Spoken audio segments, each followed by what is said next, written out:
By a 3-0 vote, the City Council authorized and directed the City Attorney's Office to defend the cases of Kabir versus City of Elk Grove, Sacramento Superior Court, case number 23 CV 010715, and Hicks versus Kelly, United States District Court, case number 223 CV 02391, as identified on the City Council agenda. Okay, with that, go ahead and adjourn the special meeting at 6:05 p.m. and call to order the Elk Grove City Council regular meeting here again, November 8th, Wednesday at 6:05 p.m. Mr. Kirk, could you go ahead and read the replay intro? Indeed, Chair Suen. This meeting of the Elk Grove City Council will be cablecast on Metro Cable 14, the local government affairs channel on the Comcast Consolidated Communications and the AT&T Uverse cable systems. The meeting is closed caption and webcast at metro14live.saccounty.gov. Tonight's meeting replays on Friday, November 10th at 1 p.m. and Sunday, November 12th at 6 p.m. on Channel 14. Previous meetings can be viewed online at www.elkgrovecity.org or youtube.com/MetroCable14. For members of the participating audience who may have personal electronic devices, please place them on silent mode during the meeting or on mute when you are not speaking. Elk Grove City Council welcomes, appreciates, and encourages participation in the City Council meeting. City Council requests that you limit your presentation to 3 minutes per person so that all present will have time to participate. City Council reserves the right to reasonably limit the total time for public comment on any particular noticed agenda item as it may deem necessary. Pursuant to Resolution Number 2010-24, no individual speaker concerning public comment may address the City Council for more than 3 minutes. If you wish to address the Council during the meeting, please complete a speaker card. They are the blue cards that can be found at the back of the chamber and provided to Assistant City Clerk Brenda Haggard prior to consideration of the agenda item. And with that, Chair Suen, we will be moving into the roll call. Great. And I will start off that roll call with Councilmember Robles. Present. Councilmember Brewer. Present. Councilmember Suen. Here. I'll note that Mayor Spies is absent, or Vice Mayor Spies is absent, and Mayor Singh Allen is absent as well. Okay, thank you very much. Next, we'll proceed with our land acknowledgement. We honor, respect, and acknowledge Elk Grove's first inhabitants, the Plains Miwok, who lived as sovereign caretakers of this land and these waterways since time immemorial. We commemorate and advocate for their descendants, the Wilton Rancheria tribe, the only federally recognized tribe in Sacramento County, who endure because of the bravery, resiliency, and determination of their ancestors, tribal members, and leaders. Next, I'd like to invite, I see Reina Tarango in the audience, if she'd lead us in the Pledge of Allegiance, please.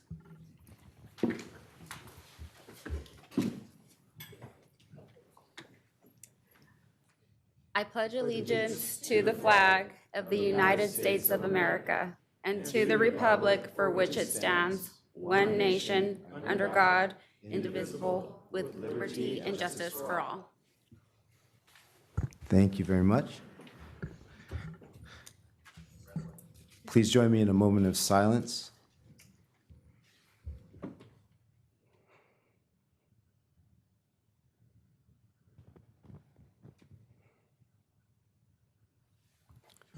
Thank you.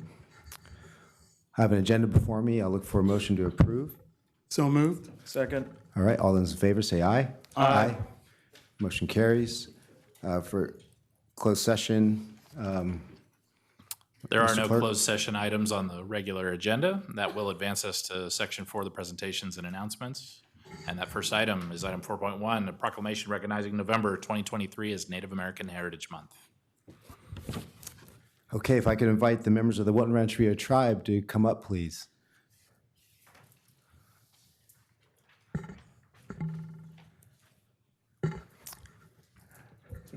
Nice to see you, Chairman.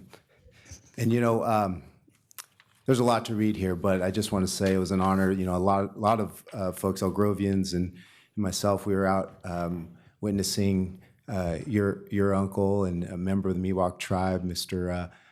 William J. Franklin Sr., being honored with the statue in the Capitol Park. I hope you'll talk about that in your comments. It was quite an event, and so we were honored to be there. This is Native American Heritage Month in November 2023, and whereas Native American Heritage Month celebrates and recognizes the accomplishments of the peoples who were the original inhabitants, explorers, and settlers of the United States, Since time immemorial, the indigenous peoples of this continent flourished with vibrant cultures when were the original stewards of the land. From generation to generation, invaluable cultural knowledge and rich traditions were handed down, which continue to thrive in the many and diverse Native American communities across our country and borders in the north to the south of us today. And whereas the first to live on this land, Miwok and Nisenan peoples and their traditions and values continue to inspire the ideals of self-governance and determination that are the framework of our community. And whereas the Wilton Rancheria is the only federally recognized tribe in Sacramento County, after decades of hardship and struggle, losing, then regaining their federal recognition in 2009, having land put into federal trust for the tribe by the U.S. Department of the Interior, Wilton Rancheria and their tribal members show strong resolve and perseverance. And whereas under the guidance of Chairman Jesus Tarango, Wilton Rancheria has become a beacon for the continued fight to exercise their sovereignty as a tribal nation. Their legislative advocacy at the state level has advanced bills such as AB 1314, the creation of the Feather Alert System in 2022, to combat the missing or murdered Indigenous Persons, MMIP, epidemic, and AB 338, adopted in 2021, that removed the Father Junipero Serra statue at the state capitol, as I mentioned earlier, and replaced it with the statue of Miwok and Nisenan dance captain William Bill Franklin, the first California Native American on the state capitol grounds. Now, therefore, be it resolved that the City Council of the City of Elk Grove hereby proclaims November 2023 as Native American Heritage Month in the City of Elk Grove, and urges all residents to take the time to gain a deeper understanding of the diverse heritage of Native Americans, strengthen the preservation of Native American history, art, language, literature, anthropology, and culture, and renew awareness and appreciation working as partners with Native Americans to build a sustainable and healthy communities. Congratulations.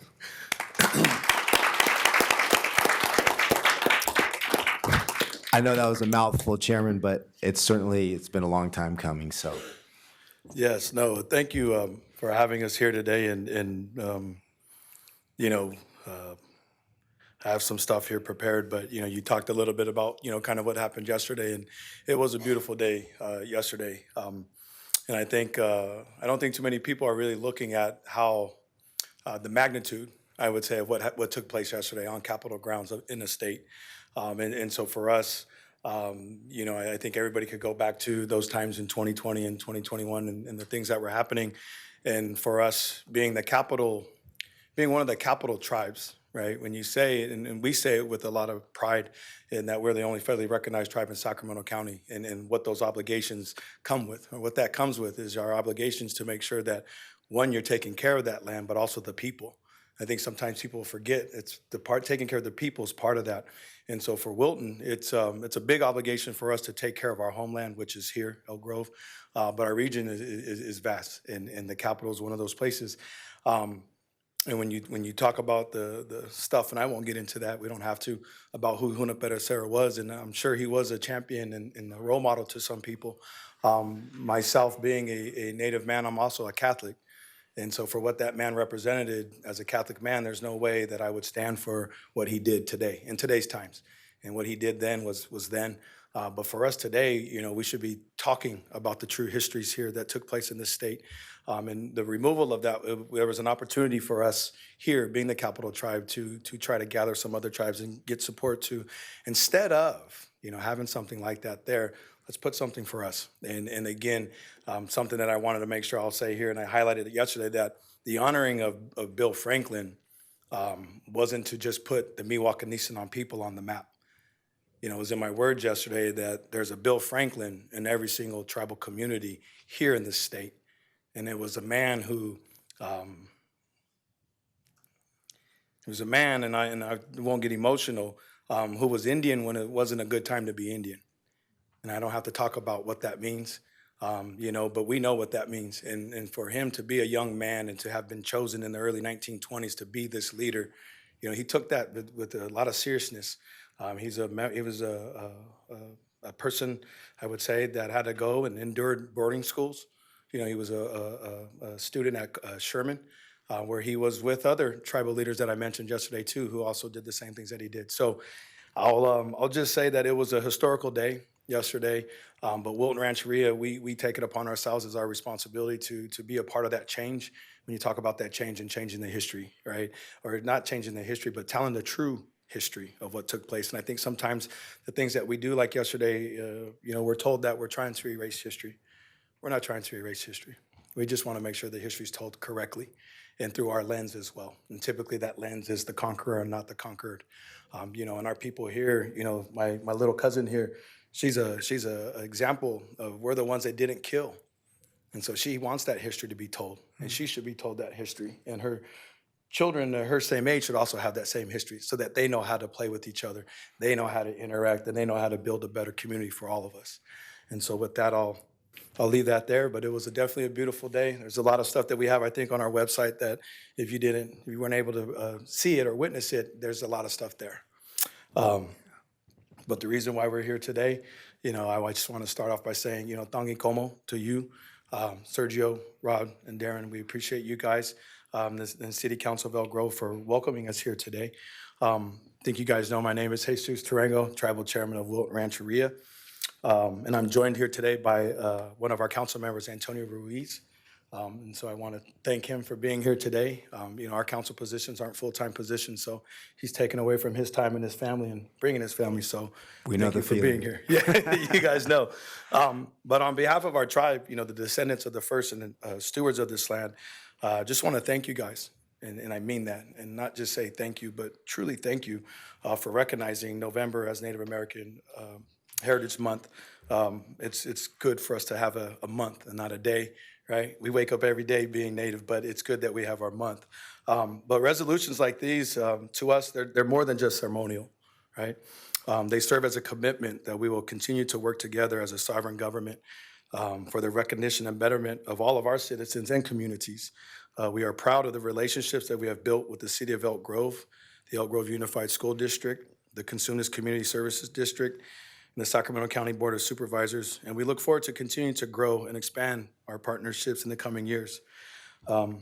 Native American Heritage Month serves as a reminder of the diversity and depth of Native peoples and how hard we've had to work and continue to work for recognition and visibility. It celebrates that despite over 500 years of attempted genocide of our ancestors, our culture, our traditions, and our people, we have not only survived, but we've thrived. And so again, with that being said, I just want to thank you guys for inviting us here today, recognizing this beautiful month, not only for our people, but all our people here. And we definitely look forward to the continued relationship we have with you and our city, and hopefully we could tell a good story, true story. It's something that I always say is that I want people to use Wilton Rancheria in the city of Elk Grove as an example of a tribal community and another community coming together and seeing what good we could do working together. So again, tangi como. Leave it to my council member if he wants to say anything, but.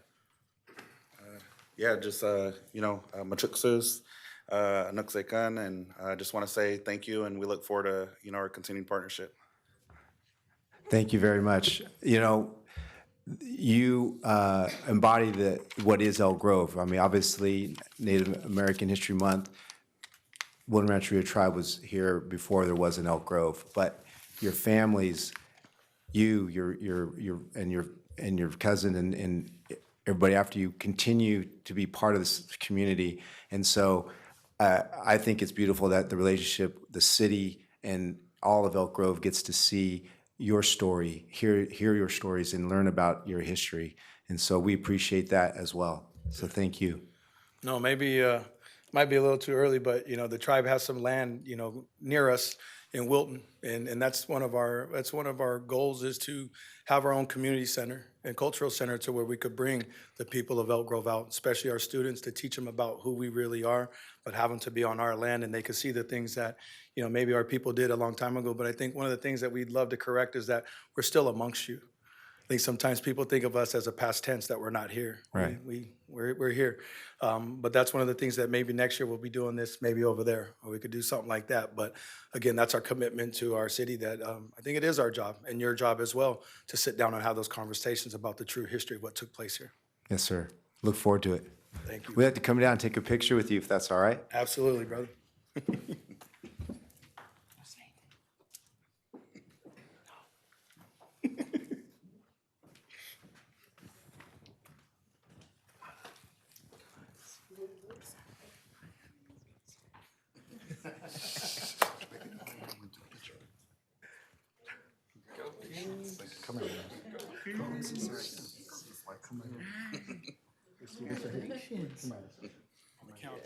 Happy late birthday. Both of them. Birthdays on three. Okay, we're gonna use two phones, so bear with me. First one is for our friends here. Okay, ready? 1, 2, 3. Have one more just in case. 1, 2, 3. Wait, one more phone. The grease off. Okay, ready? 1, 2, 3. Or for good measure, 1, 2, 3.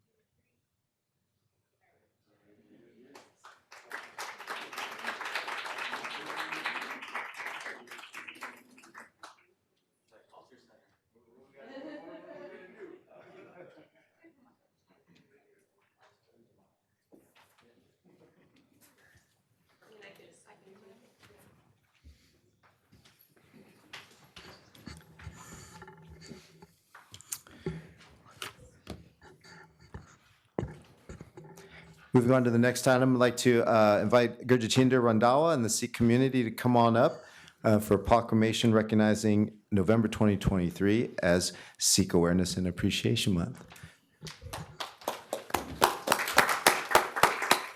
I'm going to turn it over to my council colleague. Did you guys switch? Which one are you? I have. Okay, Councilmember Brewer. Good evening, everybody. Oh, hold on, Gurjitinder. I want to So let before you go, I Councilmember have Brewer to go. So, but I do want to thank you for being here and presenting and being a steward and commissioner in our city for many years. You've been a great ambassador for the Sikh community, and you've been a strong ambassador for Elk Grove for all these many years. And I want to thank you and acknowledge you for that specifically, because we've known each other for a long time, and I've really appreciated your input and your advice. And still, to this day, I still appreciate that, because it's very rare you find leaders and friends that you consider family, and I definitely consider that for you as well. So thank you, and happy Diwali. Yeah, And- thank you very much. And so really appreciate that. And so with this, I'm going to read the proclamation for Sikh Awareness and Appreciation Month for November of 2023.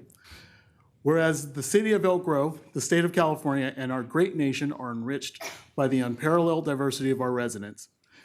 And whereas Sikhs are the 5th largest religious group by number, with more than 25 million around the world, an estimated 500,000 Americans are of Sikh origin, and more than a third of the nation's Sikh population resides in California. And whereas Sikh Americans pursue diverse professions and walks of life, making rich contributions to the social, cultural, and economic vibrancy of the United States, including service as members of the United States Armed Forces, and have made and continue to make significant contributions in public service, agriculture, medicine, trucking, science, and technology, and distinguish themselves by fostering greater respect among people through faith and service. And whereas the month of November is significant for the Sikh celebrations of Diwali, the celebration of the first guru and founder of Sikhism, Guru Nanak Dev Ji, in 1469, an installation of the Sikh scriptures as the final and eternal guru in 1708, and whereas today the city of Elk Grove seeks to recognize the diversity of its community and afford all residents the opportunity to better understand, recognize, and appreciate the rich history and shared experience of Sikh Americans. Now therefore be it resolved that the city of Elk Grove hereby affirms and proclaims November 2023 as Sikh Awareness and Appreciation Month in the city of Elk Grove, and asks the community to contemplate and reflect to inspire ourselves individually and our society collectively to work towards a brighter future on this day, November 8th, 2023. So I want to congratulate you again. Thank you very much. I personally want to say, you guys knows better than us, actually. Okay, let me start my speech. I prepared today, a lot of work. Good evening, everybody. My name is Gurjitinder Singh Randhawa, as you mentioned right now. I am the commissioner of the city of Elk Grove. I'm here with my fellow community members to proclaim November as Sikh Awareness and Appreciation Month declared by the city of Elk Grove. First, I would like to thank the mayor, vice mayor, the council members for declaring the month of November as a Sikh Awareness and Appreciation Month. Sikhs have been a part of American populace for over 130 years. In the US, the Sikh population is around 1 million now. You know, borders are open now. There are a lot of undocumented people living here now. Out of that, almost 50% are living here in California. From the time of their arrival in the late 1900s, Sikh men and women have been making notable contribution to American society. Early immigrants settled in the western frontier, where they played a major role in building America's railroad. Sikh Americans like Bhagat Singh Thind served in the US military during the World War, and the first Asian American congressman was a Sikh American elected to office in 1957. Sikhs are very successful in different fields. They serve here as a scientists, doctors, IT, or other fields. Sikhs contributed to agriculture, business, hotels, trucking, etc. Suppose we talk about the US Army, there are a lot of Sikhs who are serving as a high-ranked officers. In US politics, Sikh women and men are very much involved in the mainstream. We look different because of tying the turban. After 9/11, many Sikh Americans experienced discrimination in various places. So many of our community members were killed due to racial profiling, and many Sikh temples have been vandalized across the country. Even Sikh American elders have targeted by the hate violence. Sikh Awareness and Appreciation Month allows our community to be better known and to make us feel safe. Once again, the Sikh community is very thankful to the city of Elk Grove for declaring the month of November as Sikh Awareness and Appreciation Month. Thank you very much.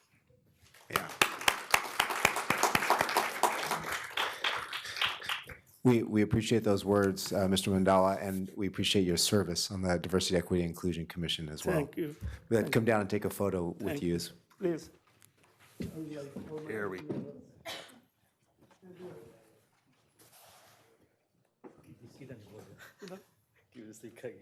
कौन? Oh, no, no. ये तो politics है, किसी का नाम नहीं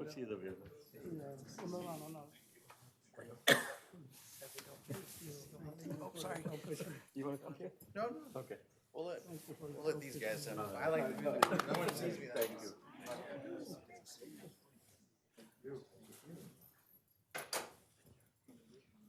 Come over here. Thank you. Sir.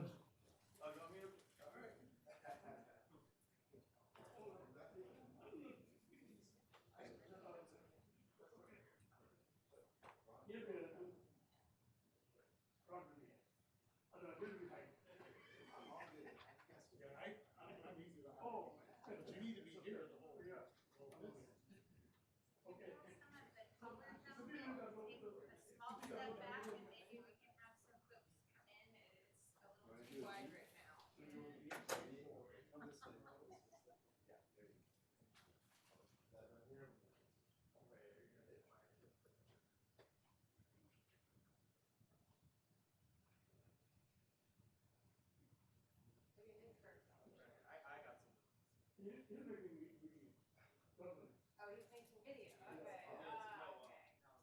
Always the media guy. All right, here we go.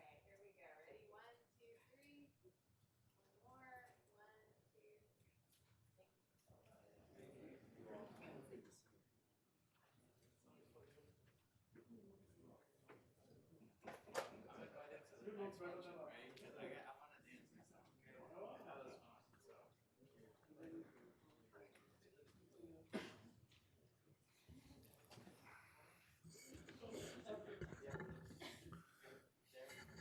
Oh. Okay, our next item is a proclamation recognizing Global Entrepreneurship Week, November 13th through the 19th, 2023, and Global Entrepreneurship Month, November 2023. I'd like to invite Brian Gladden and Ian Huelde to come on down, please. And Councilmember Robles will be administering this one. Let you guys get settled in. Hi, good evening. Good evening. Global Entrepreneurship Month. That's a whole mouthful to say, but honestly, I think as a community and as a city and as a state and then as a nation, we wouldn't be operating if it wasn't for a lot of entrepreneurs that took risks and chances, right? And it's a pretty unique day that we get to honor the week. So personally, I want to say thank you for this and thank you for what you've done, and especially for putting yourselves out there, right? Because you guys assume risks that many of us wouldn't, or several different folks in the community wouldn't. So thank you for that. And I'll be reading the proclamation that we have. Global Entrepreneurship Week, November 13th through the 17th, whereas most of the new jobs created throughout the United States in the past decade have come from creative efforts and entrepreneur inventors and small business engagements in the endeavors ranging from micro businesses to large-scale ventures. Entrepreneurs have been the key source of economic innovation throughout our nation's history and a society, and has been improved because of the new ways of doing things that have been brought about the innovation and incentives. Whereas Global Entrepreneurship Week occurs in the second week of November, as it's the world's largest celebration of innovations, of jobs and creations, and launch startups that bring ideas to life, drive economic growth and expansion of human welfare. The Greater Sacramento Region week-long celebration of Global Entrepreneur Week encompasses dozens of local and regional events, each designed to highlight ideas to start and run a business, with events including large-scale competitions, teaching entrepreneurial skills in our region, higher education institutions, connecting partners, potential collaborating with mentors and even investors. Whereas the City of Elk Grove is directly supportive of entrepreneurs, inventors, and small businesses through numbers of programs, platforms, including small business supports and startups Elk Grove Incentives Program, which is helping to build the more initiatives and sustainable economy for Elk Grove. Now, therefore, let it be resolved that the City Council of Elk Grove hereby proclaims November 2023 as a Global Entrepreneur Month, and the days of 13th to 17th as the week in Elk Grove. Urges all residents and opportunities acting upon them in spirited cultures and innovation, and created in the 21st century jobs, a vibrant economy, and working in the region. And thank you for being here. This is a whole mouthful of this. But in all seriousness, just thank you for what you do. I think oftentimes small businesses and owners and CEOs, we don't thank you guys enough. Again, the risk that you guys assume and the hours that you put in. Everybody thinks because your business is successful that you did it magically, and that isn't how it's done. It's sweat equity that you guys put on the weekends, after hours, phone calls that you get, 2 a.m. that something happened, and then in addition to that, sometimes there's cost that comes on that you didn't even budget for, right? So we appreciate it, we celebrate you, and here in Elk Grove, we love small businesses and we love startups, and we're gonna invest and we're gonna continue to invest. So thank you for that. I should say that next time other than the proclamation.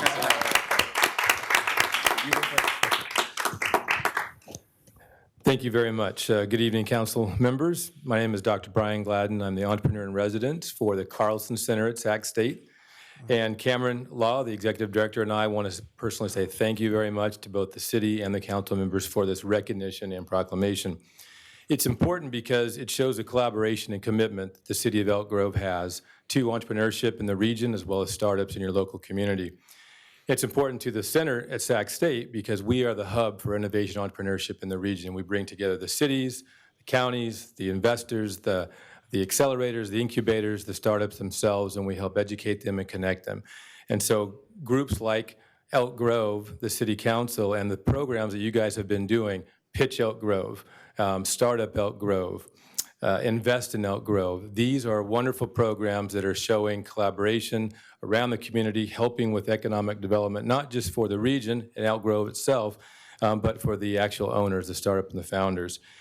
We want to say thank you for that, and we want to invite you and welcome you to all the wonderful things that you mentioned for next week at Sac State at the Carlson Center. November 13th, Monday night, is the State of the Union address, so there'll be lots of folks there, and we hope that we see some of you there as well. And so again, just want to say thank you for this proclamation and recognition, and keep up the wonderful work you're doing in partnership with us and the rest of the ecosystem. Thank you. Thank you.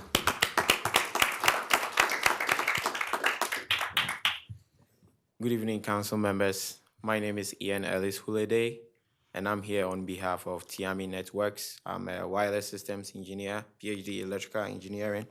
And on behalf of the whole team, we just want to express our sincere gratitude to the mayor, the vice mayor, and all the council members for the support that you have put in for this proclamation of entrepreneurship for all of us.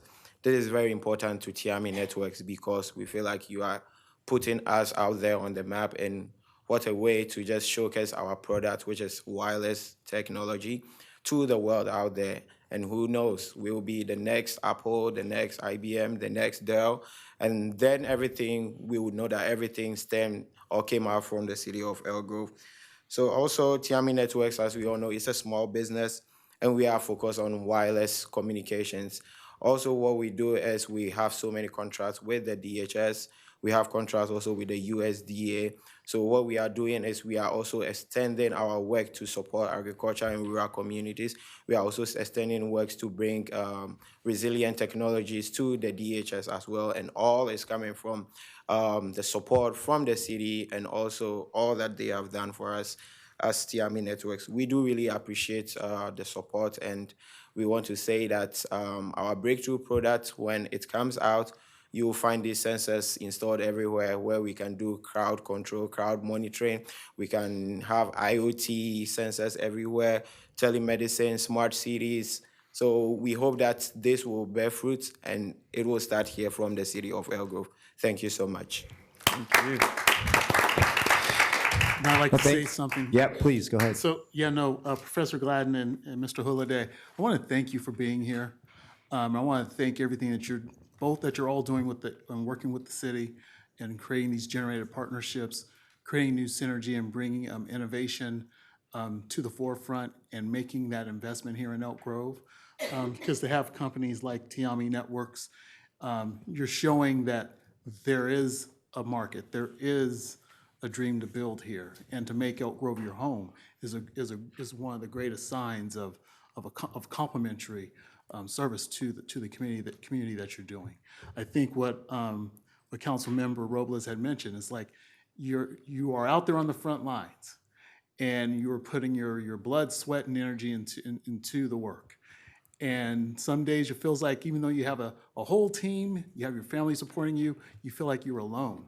But do know that you have not only your family and your staff, but you have a whole community rooting for you and wishing for your success. Because as we do the startups and as we have all of our programs to invest in Elk Grove, it shows that that we do have that brain power and that capacity to help the whole region work, but more importantly, to help foster your dreams and other entrepreneurs' dreams come true as they take that risk into the unknown to make their dreams come true. So thank you again. Really appreciate it.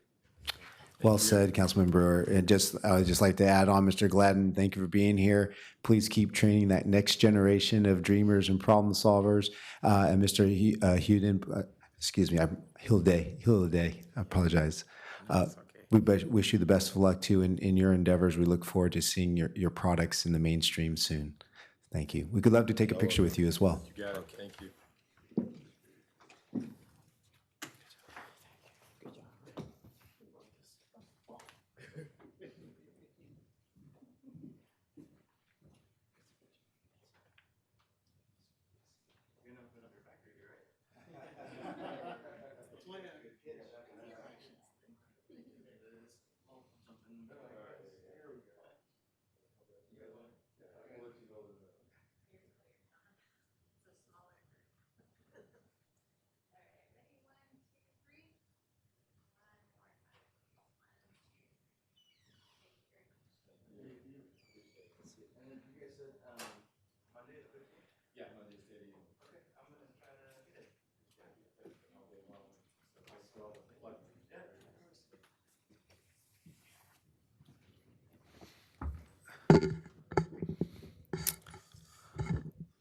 Okay, we'll move on to our next item, our Diversity and Inclusion Commission Annual Update. I'd like to welcome our members of our Diversity and Inclusion Commission. Good evening. Good evening. So I'm Tina Louvote. I'm the chair of your Diversity and Inclusion Commission. Tonight, I'm here to present our annual report. But first, I want to thank the City Council for your continued support. And joining me tonight are a few members of our commission. I have Vice Chair Jessica Carter here. I have our commission recorder, Michael Hill, and then our newest member, Kelly Lee. Hey. No relation. So we originally started as the Multicultural Festival Committee, but our role expanded, and we serve as a resource to the city through our engagement with the community and our recommendations and feedback to the City Council. So in addition to the members that are standing here with me, here's our full commission. Last year, we supported 6 City Council proclamations to highlight and recognize the diversity of our community. During Pride Month, we once again joined the City Council in raising the Pride flag here at City Hall. And this year, our commission supported Elk Grove Pride, a youth-centered event with vendors, entertainment, and resources. One of our major goals has always been developing a land acknowledgement, recognizing the heritage of Indigenous peoples. And we were so proud when our City Council adopted a land acknowledgement in September. In October, we honored Indigenous Peoples Day for our 3rd Cultural Connection event. We partnered with Wilton Rancheria to present a California Tribal Showcase. We had about 200 folks joining us, including a Girl Scout troop that came. I'm happy to report they earned their badge, and they also danced during the event. So it was really great to see kids come out and join us. Of course, our premier event is the Multicultural Festival. This year, we had over 8,000 attendees. We also partnered with Elk Grove Speaks to provide a multi-use ADA-compliant space for various sensory inputs. This inclusive room welcomed all abilities and was enjoyed by over 450 community members. Now, we didn't have time for this slide, and I think a couple of you were here last night when we celebrated Diwali, which is a festival of lights. Yeah. And this Joy's event had over 400 attendees. And what was so wonderful about that event was that it perfectly represented the importance of celebrating the diverse cultures that make Elk Grove a city welcome to all. So looking ahead, we look forward to onboarding our new members. We also look forward to planning our next Cultural Connection as well as the Multicultural Festival. And then we'll also be working to update the city's Code of Ethics. In closing, I want to recognize our members. We're all volunteers, and just the amount of effort and work and commitment that we all put in really makes this work great. I also want to make sure that we recognize the staff, because teamwork makes the dream work, and we have an amazing group of staff that work with us. We have Jody, who's an event czar, who keeps the Multicultural Festival going. We have Sergeant Jason Jimenez, who keeps us well informed. And last, but oh my goodness, by not least, is Kristen Lawrence. She's the person behind the curtain who really keeps us on track and helps us to be successful in what we do moving forward. So again, we want to thank you for your support, and we look forward to working with you next year. So that's our presentation. Thank you. Well, right back at you, because I mean, I look at all this work that you've done, and I think back, even before my time, if council members Detrick and Hume and those, before us were here, they would be so proud, starting as the Multicultural Committee, becoming, the Multicultural Commission, and then Diversity, Equity, Inclusion Commission, and the evolution that has taken place, and just all the work that all of you have done, getting the word out there about how we're a city welcome to all, and reinforcing that with the events that you held, with the things you brought forward, like the land acknowledgement. Thank you so much for that as well. Just incredibly proud. Anybody who is we hear I hear a lot of these great things, I'm sure my colleagues do too, about how Elk Grove, we feel so welcome. It wasn't that long ago when people would say Elk Grove is racist, and I don't believe it was. I mean, I never experienced that, so I don't feel like it was ever like that. But to hear things now that they rave about Elk Grove being a welcome city to all it's really a proud moment, and you all should be proud of yourselves of the work that you've done. I'm going to look to my colleagues if they want to make any comments as well.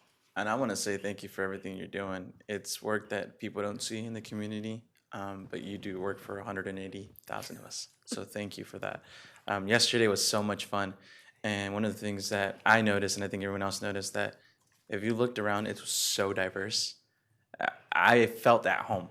And this is what, like Elk Grove, this is the type of feeling that we're continuing to progress and to continue to do in Elk Grove, is to make it feel like home.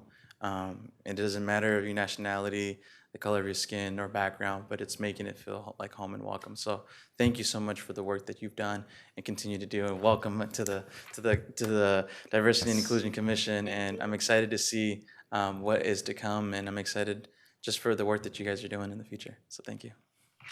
Yeah, to see the D&I committee being a working committee with working commissioners is amazing, because it shows that not only are you strong leaders, you're strong leaders for the community, for the city.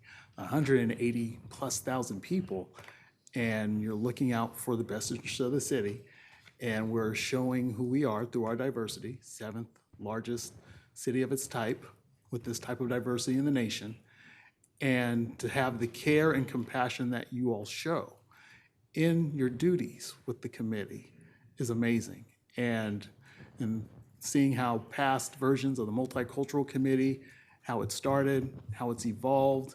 We've always had strong members who cared about Elk Grove and continue to care about Elk Grove, and looking for new ways to share the narrative of our city and showing how we are a city welcome to all is amazing. And want to welcome Commissioner Lee for being a part of the commission, and looking forward to great things from you and working with a great commission like we have before us. And I look forward for the stuff we're doing in the future, especially on January 13th, Saturday, January 13th, 2 days before Dr. King's actual birthday, and the march that we do every year in Sacramento. We're going to do an MLK breakfast. Yep. It's something I did as a CSD commissioner. We're going to bring that back. And seeing that you are all so passionate and ready to dive into this with myself and the city team is really heartening, because it shows that we are about walking the walk and talking the talk here in Elk Grove. So thank you so much. Thank you. Thank you. Am I hearing Councilmember Brewer's going to cook some pancakes? All right. All right, Mr. Clerk, I'm going to toss it back over to you for the next item, please. That is section 5, our public comment. Members of the audience may comment on any item not on the agenda that is of interest to the public and within the subject matter jurisdiction of the city council. Each person will be allowed 3 minutes or less if a large number of requests are received on a particular subject. City council cannot take action on non-agendized items raised under public comment until the matter has been specifically included on an agenda as an action item. Members of the public desiring a response to a specific question are encouraged to contact any member of the council or the city manager at any time. Those audience members who wish to address a specific agendized item are encouraged to offer their public comment during consideration of that item. And we do have a few members of the public signed up, and I believe we've got the system set up for you, Chair. Okay, yep, I see. Thank you. I'll open the public comment opportunity, invite people come to speak, and I see the first name on here is Kelly Lay, followed by Nikki Nguyen. Come on back up. Diversity, Equity, and Inclusion Commissioner Lay. Good evening, all, and City Council. Thank you for having me here today. I'm so excited to share with you the fact that I'm on DE and I now. I'm just so excited to share with you what I'm going to be bringing to Elk Grove and to make us even more diverse, included, and that is the Lunar New Year Festival. I am here today to ask for a grant that I missed. And hopefully, with this grant, I'm sure you saw the Mid-Autumn Festival that we put back in September, and it was a hit. Everybody wants us to bring it back, and I just can't wait to make that an annual event. And the same thing for Lunar New Year. And I know probably Council Darren Soon know what it means to celebrate Lunar New Year. Yeah. And so, like I said, every dollar makes a difference in all of our events. We do this for the community. We do it by volunteer. And so I'm just here to ask for a grant so that we can put this together. And I am excited to actually bring back our parade that we did when we did it in Sacramento City. And now we're gonna try to bring it back to Elk Grove. So again, thank you for having me here, and hopefully we'll have your support and be in partnership with the City of Elk Grove. Thank you so much. Thank you. And I'm going to go ahead and also want to refer you to maybe Kristen Lawrence for the schedule that we do for our grants. Okay. Next speaker, Nikki Nguyen. And that's my last speaker I have signed up to speak. Good evening. Thank you for being here today, Councilman, Board, and staff. My name is Nikki Nguyen, President of CPALS, Community Partners of Little Saigon of Sacramento, a nonprofit. I would like to request for a grant for our upcoming event. We understand we had missed the deadline, and we would like you to make an exception, as this is our 7th annual Christmas toy drive. Our goal is 500 toys donated, and we give back to local nonprofit as well. One of the local nonprofits, such as X-Hope, which supports foster kids, and they're also in Elk Grove, and the Sheriff's Department.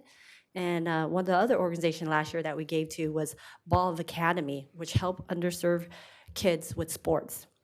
It's an event, not only a toy drive, but it's a community event that provides pictures with Santa, good food, 12 stations, craft for the kids, games, hot cocoa, raffle, entertainment, and much more. Last year, Toy Drive was at District 56. Thank you to Mayor Singh, had donated us that, and this year we get to do it again. Thank you, Councilman Rod Brewer. To host an event of this nature is about 700-800 people that attended last year. We were really excited. That was our highest attendance. It's a true celebration of generosity and community spirit. The festive event brought joy to countless of children. It's heartening to see the impact that we can create when we come together. This year, with your support, we aim to expand our reach and ensure that every child in our community experience the magic of the holiday season. Your contribution to this grant will be the driving force behind smiles, laughters, and a sense of togetherness. Let's continue making a difference and fostering the spirit of giving in our wonderful community. Thank you. Thank you very much. With that, that's our last speaker. I'm going to go ahead and close public comment and turn it over to Mr. Clerk for the next item. That'll be Section 6, General Administration Information. Good evening, council members. Jason Behrman, City Manager. Several items to report on this evening. First of all, I'm pleased to report that the city has been awarded a Safe Streets and Roads for All grant in the amount of $680,000 from Caltrans to develop a comprehensive plan to collect and analyze traffic safety data and conduct community outreach to improve local traffic safety. This will also put us in a good position to be able to compete for future grant opportunities for improvements to our roadways.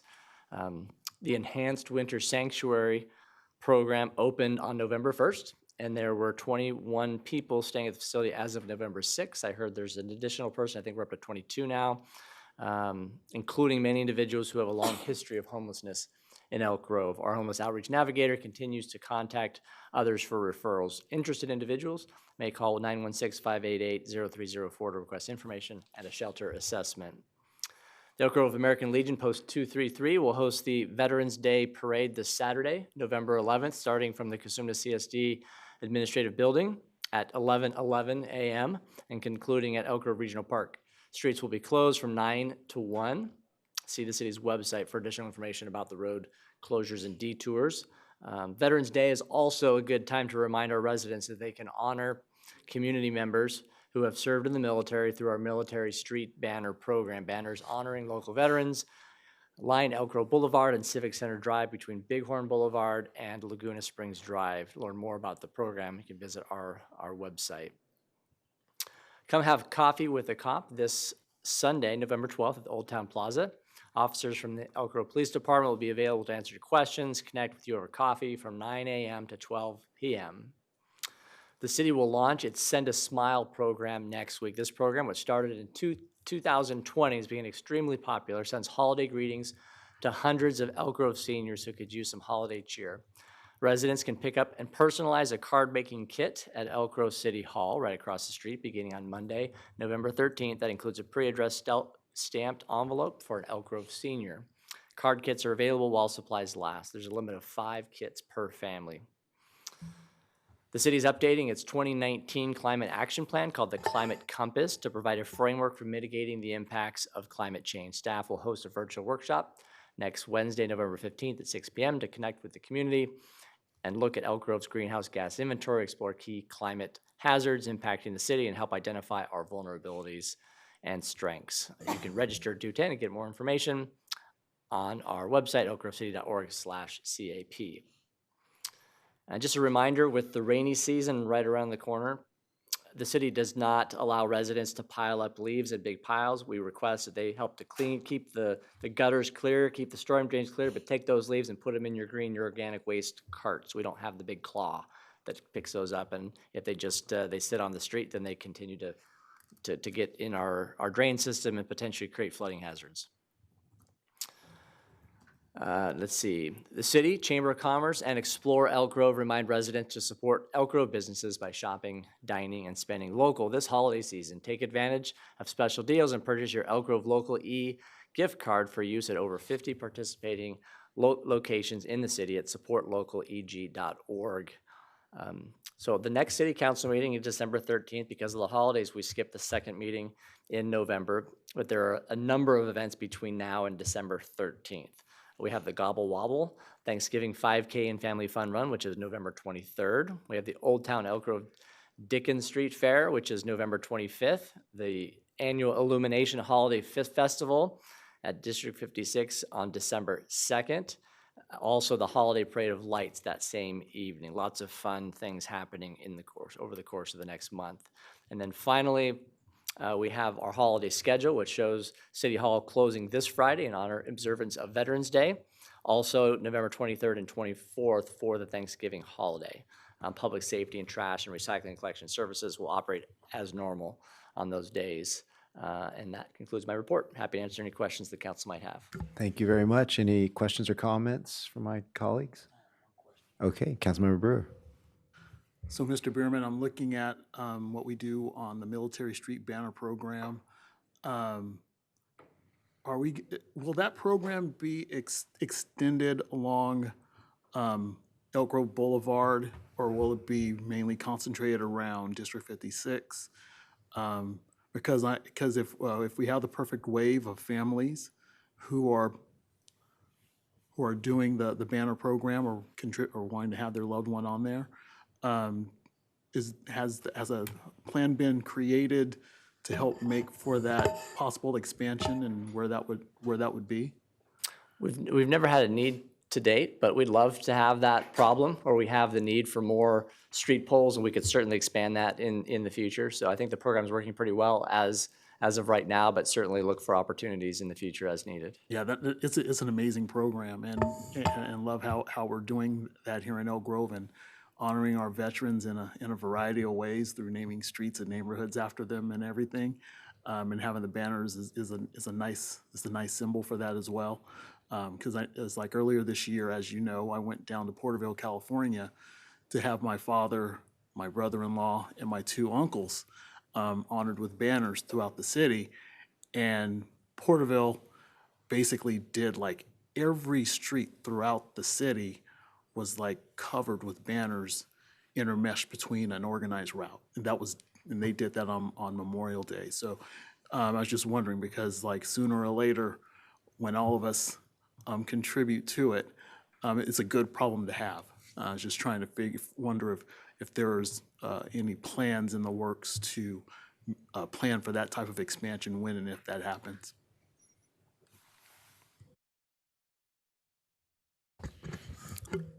Was that a question, or is that That was a statement. Oh, okay, great. All right.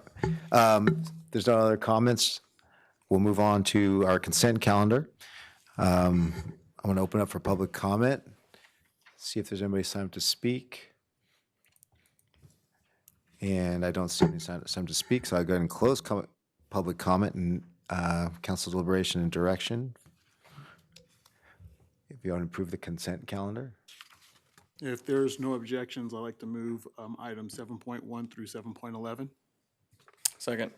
All right, all those in favor say aye. Aye. Motion carries. On to the next item, Mr. Clerk, item 8. Take us to Section 8, our public hearing, starting with item 8.1, which is a public hearing to consider an ordinance amending the City of Elk Grove zoning map for the Treasure Homes rezone project.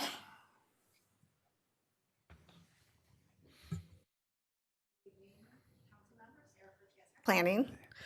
The proposed Treasure Homes rezone project consists of a rezone from RD4 to RD7.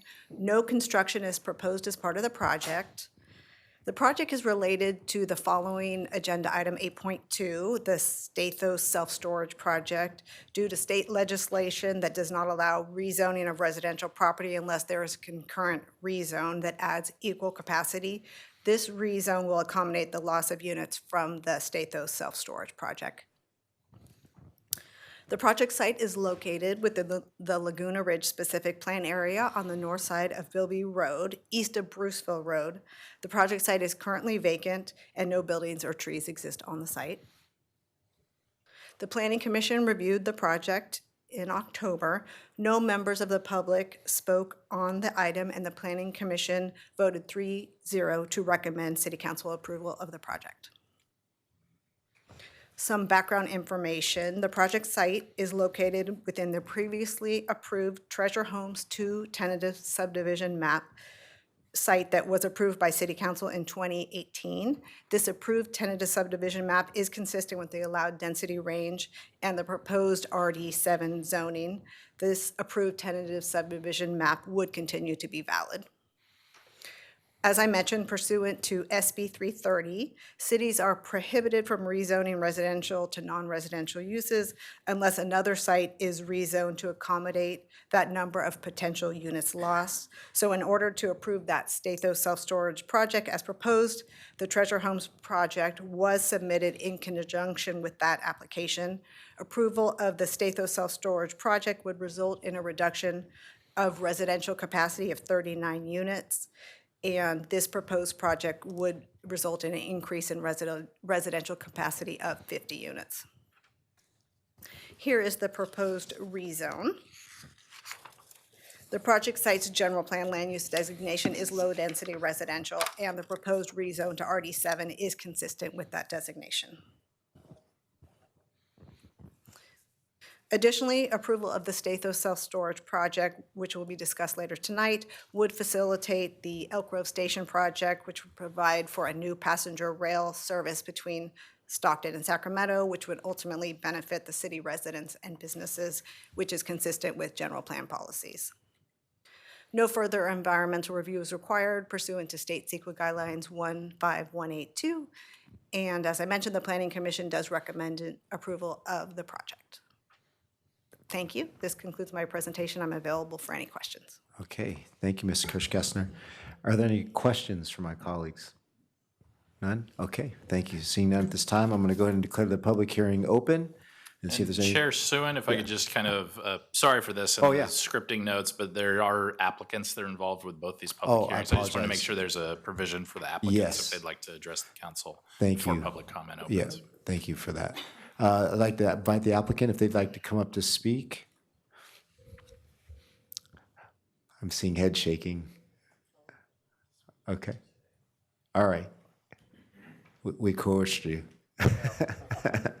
Good evening, council Good. members. My name is Ryan Smith. I'm the applicant, and I think I'll maybe answer questions on the next agenda item that's Okay. tied to, so. Sounds good. Okay. Thank you. Okay, now I'll declare the public hearing open. Invite any members of the public if they'd like to come and speak. I don't see any signed up. Mr. Clerk, am I okay? You are correct. All right. Sign up. Seeing none, I'll close the public comment opportunity and look for council deliberation and direction.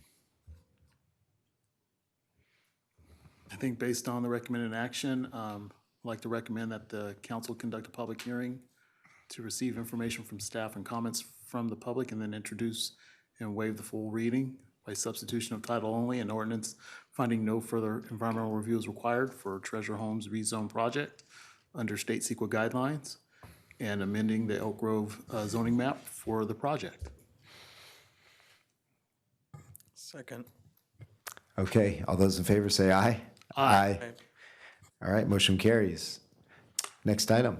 And before we go on, just to touch base with the council, we are kind of in some new territory for our ordinances now going forward. We can actually take those as a motion in a second and move those forward.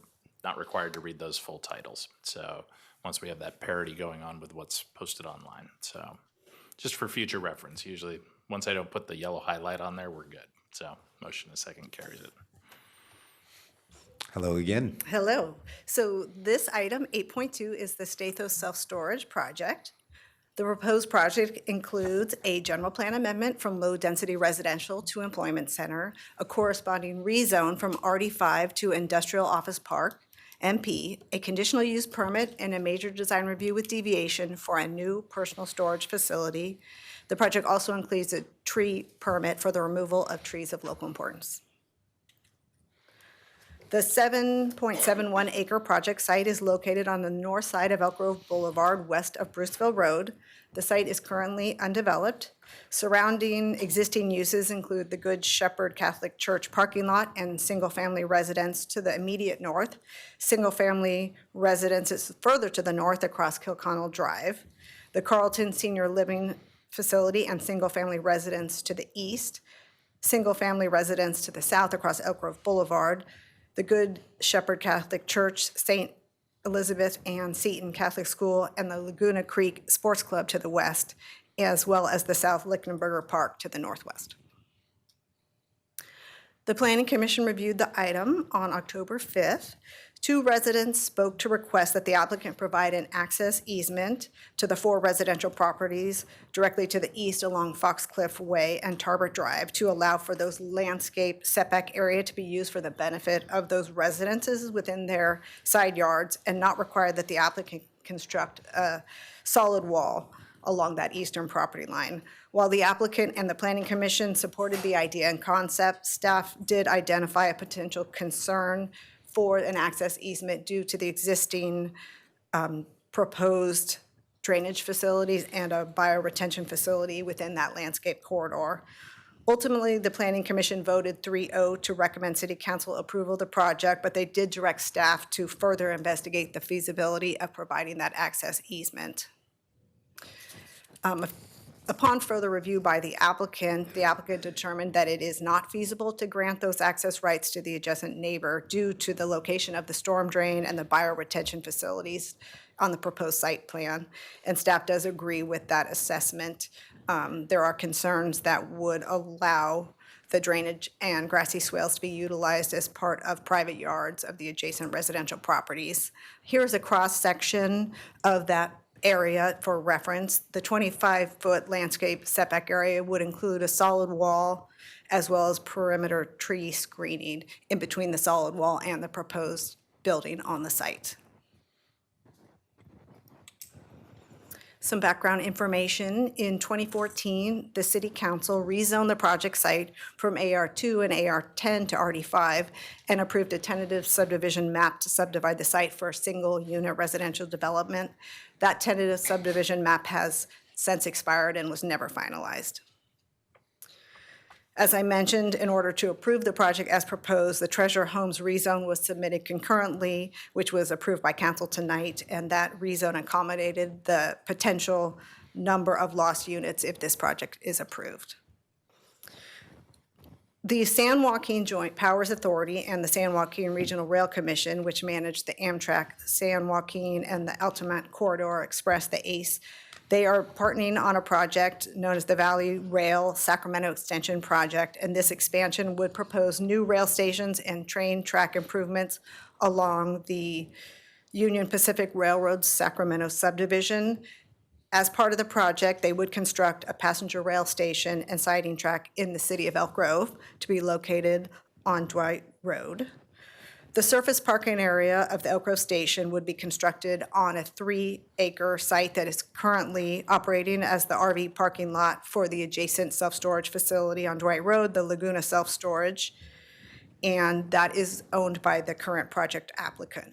The applicant has entered in a purchase and sale agreement with the rail authority for the purchase of his property, and approval of the project tonight would provide for a replacement location for the loss of the Laguna self-storage facilities and facilitate the Elk Grove Passenger Rail Station. The project includes a general plan amendment from low-density residential to employment center and a rezone from RD5 to MP. As proposed, the use is a conditionally allowed use, and the proposed project would be consistent with the general plan. Approval of the project would provide for portions of an existing personal storage facility to relocate the project, helping facilitate the development of that Elk Grove Station project as it identified in the general plan policy, specifically policy MOB 5-11. The project includes a request to construct an approximately 160,000 square foot self-storage facility consisting of 6 buildings and a 2-story office manager's residence building. In addition to the self-storage facility, the project also includes future construction of 2 standard storage buildings in the center of the site, and in the interim, they would be utilized for RV storage. The proposed project would have minimal impacts on the surrounding neighborhoods and is compatible with the surrounding land uses. Here's the proposed site plan. The 2-story manager's building would be located along Elk Grove Boulevard. The project includes a 25-foot landscape area adjacent to the existing residences along the eastern boundary, and there are both covered and uncovered parking spaces for RV storage. Access to the project site would be through a new driveway from Elk Grove Boulevard. The driveway would lead to a new parking area with 7 parking spaces, as well as a security gate, which would be installed at the entrance to the storage facility. There are emergency vehicle accesses along Tarbert Drive and Foxcliff Way on the northeastern boundary of the project site that would also be restricted access. The project does include a design road deviation for the side and rear setback areas along the western and northern property lines. This is based on concerns identified by the police department relative to the unintended site access and overall security of the site. Here are the proposed elevations of the offices and manager suites along Elk Grove Boulevard. The proposed architecture is a contemporary design, including classic design elements. The storage elevations include CMU walls and a standing seam metal roof with metal roll-up doors. Here are the proposed renderings looking north from Elk Grove Boulevard at the project entrance. The project includes a tree removal permit, which would remove all 72 trees on site, including 65 trees of local importance. When the application was first submitted, staff did discuss design modifications with the applicant, hoping to possibly integrate some of the existing trees onto the project design. However, the overall configuration of the site proposed some challenges, including safety issues, as well as potential trespassing and loitering as raised by the police department, as well as possible concerns related to trespassing and loitering and weeds and rubbish collection. Additionally, the trees could potentially create a liability issue for the applicant due to the potential impact on the vehicles. Therefore, in coordination with the police department and the applicant, the proposed site design addresses those long-term safety and maintenance concerns. The project is subject to the mitigation requirements for tree removals. The planning department prepared an initial study mitigated negative declaration for the project, which determined that the project would not result in any environmental impacts that could not be mitigated to a less than significant level. The document was circulated for a 30-day public review period in October, and during that public review period, we did receive 4 public comments.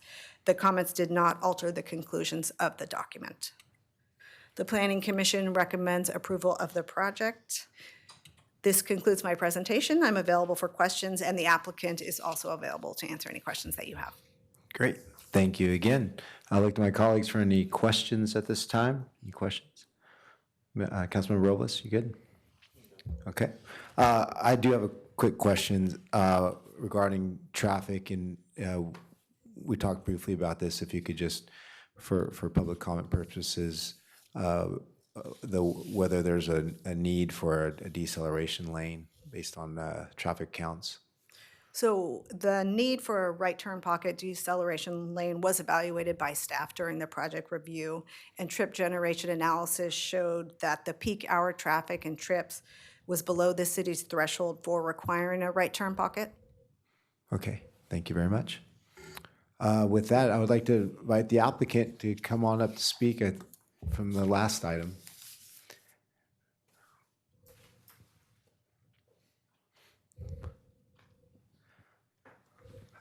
Good evening. Good evening, council members. Again, my name is Ryan Smith. I'm the applicant. Currently a happy business owner in the city of Elk Grove for more than 20 years. I have 2 businesses and happy to start my 3rd. So here to answer any questions you might have. Thank you very much. Appreciate your investing in our city. Any questions for the applicant? No questions at this time. Thank you. Thank you very much. Yeah. Okay, with that, I'm going to open up for public comment opportunities. I see one speaker sign up to speak, Mr. Guadalupe Ramirez.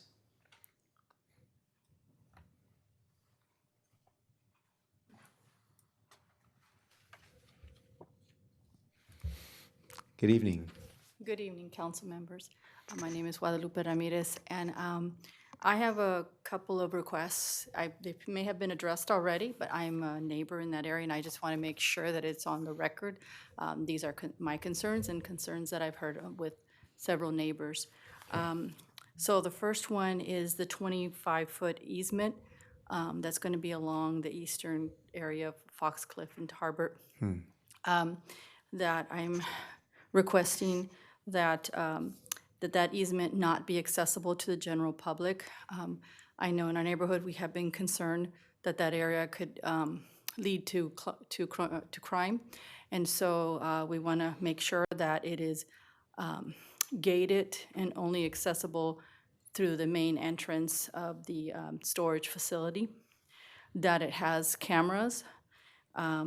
And that trees are planted along the area so that it's not just a space where they're just going to stock up and store extra things, whatever, that it has landscaping and be kept up. But most of all, that it is not accessible to the general public for the safety of our neighborhood. The other thing is just wanted to confirm that the fence that is going along the eastern section be a masonry fence at least 6 feet high. I'm not the neighbor that lives right alongside it, so I know those folks are the ones that, their request should be respected more than anything, but I'm thinking at least 6 feet. Let's see, apologize here on my notes here. Oh, the emergency vehicle access gate. I am concerned about that gate. I'm asking for a lot of transparency before that gate be installed, that it be not transparent, that it be solid, that it doesn't have a crawl space for toddlers. We have a lot of toddlers in our streets, and we don't want to find out that one of our little ones has crawled underneath it. So that fence needs to have minimal space underneath for a child to be able to crawl under it. I've seen some of those emergency access gates that are along Elk Grove Boulevard over there, one I believe by the golf course, and the crawl space there is, to me, very questionable. So I just want to make sure that that's not what's going to happen in our street, in our neighborhood. I think that's about it. Thank you for your time. Okay, thank you very much. Ms. Kirschgessner, can I ask you to address the comments that were made? We pull up the section again.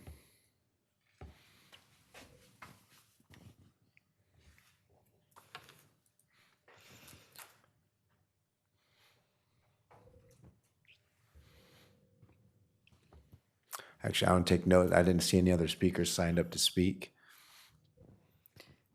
Yes, to address her concerns, here is the proposed section.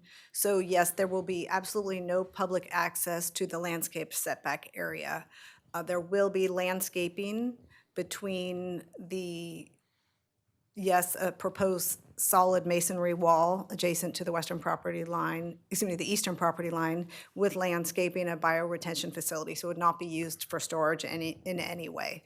Additionally, the emergency access gates will be restricted and will not have access to the public, and the final design will be reviewed and approved by the planning department to the satisfaction of the city and the fire department. So the EVA gate will be solid, will be a solid gate when you review it? The final design is subject to city approval, and so we don't have the exact design, but it will be reviewed and will not allow for access through it. Okay. And then you said landscaping, so there's trees. Or how far are you spacing them, every 10 feet or 15 feet? Do you They guys have would be required as identified in Title 23, the landscaping section, and I don't have the number in front of me. I think it's, I believe it's every 30 feet, but let me double check it.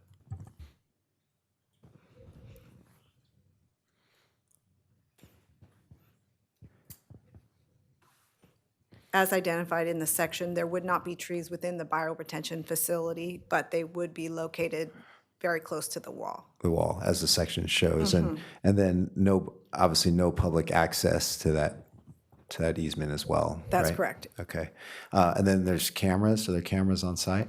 Yes, so there will be security and cameras all along and throughout the site. Okay, very good.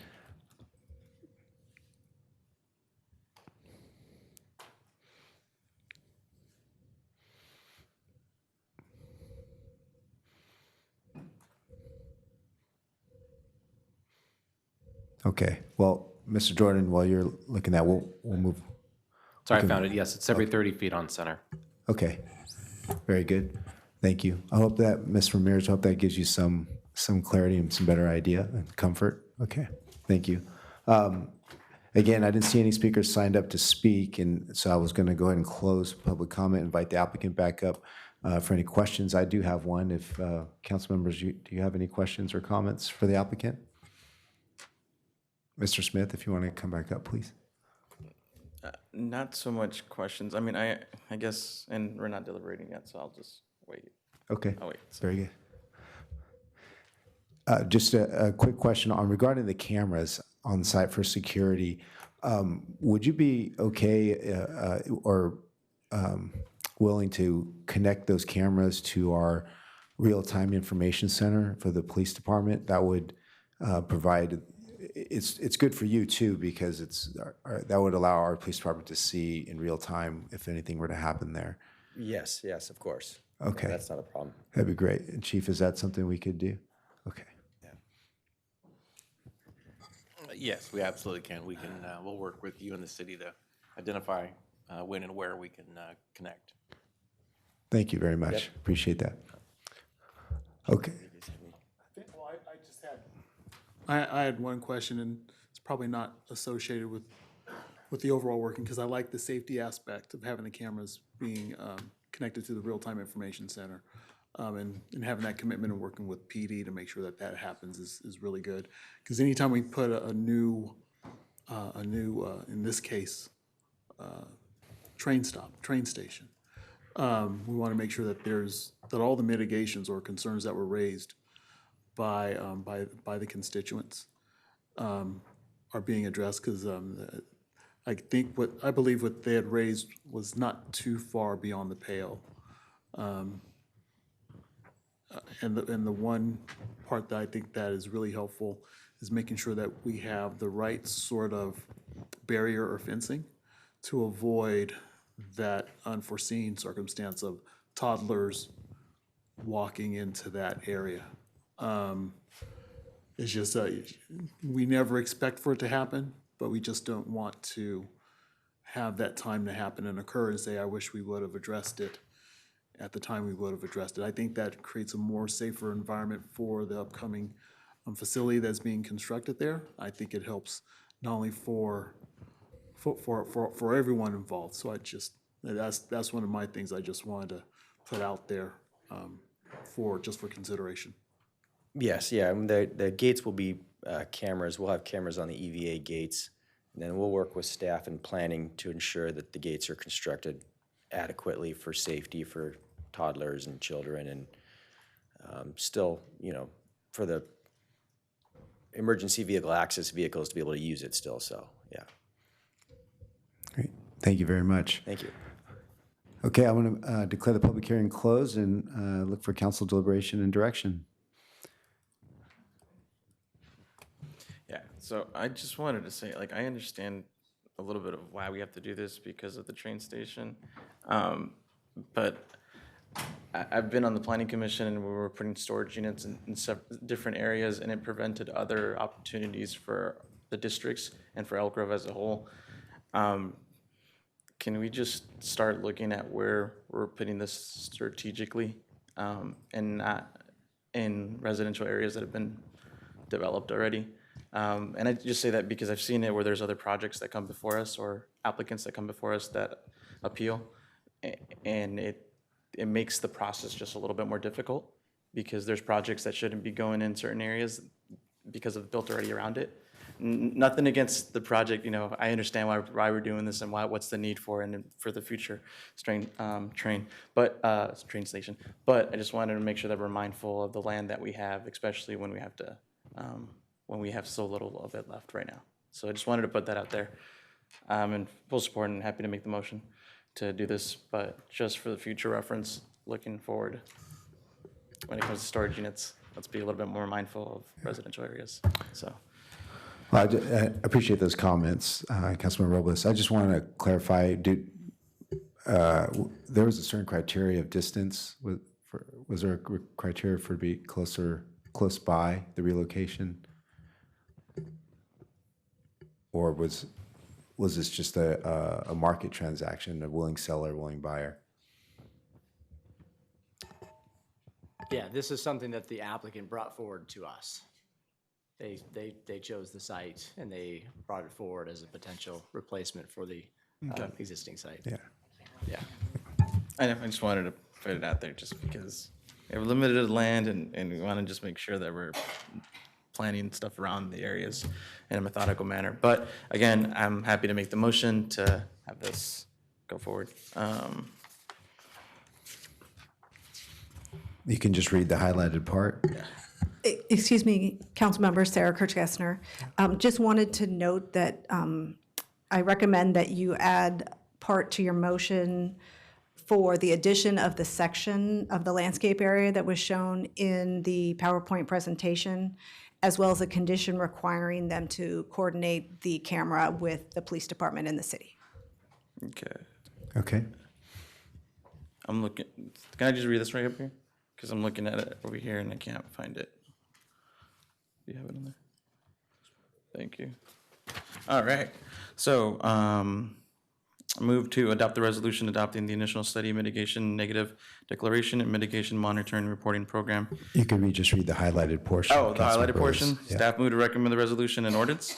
Yes, but adding Ms. Kirchgessner's corrections to add the section and the connection of the RTIC to the camera. Yes, exactly what, exactly what Councilman Suen said. I'll second it. Okay. All those in favor say aye. Aye. Motion carries. Thank you. Next item. That'll take us into section 9, our regular agenda action items and recommendations, starting with item 9.1, which is to receive and file the Elk Grove Tourism Marketing District Annual Report for fiscal year 2022-23.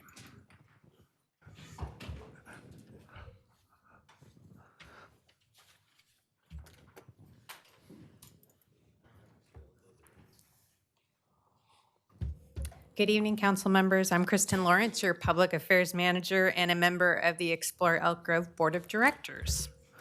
In 2015, the Elk Grove City Council formed the Elk Grove Tourism and Marketing District and a nonprofit owners association known as Visit Elk Grove in collaboration with local hotels.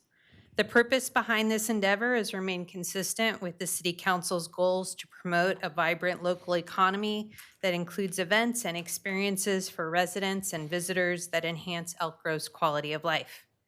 Each year since its formation, Visit Elk Grove, doing business today as Explore Elk Grove, has provided an annual update to the council that provides insights on their projects and progress, and tonight we're back for that annual visit. As a member of Explore Elk Grove's board for 2 years now, I've been impressed with the results from this organization and its hardworking team.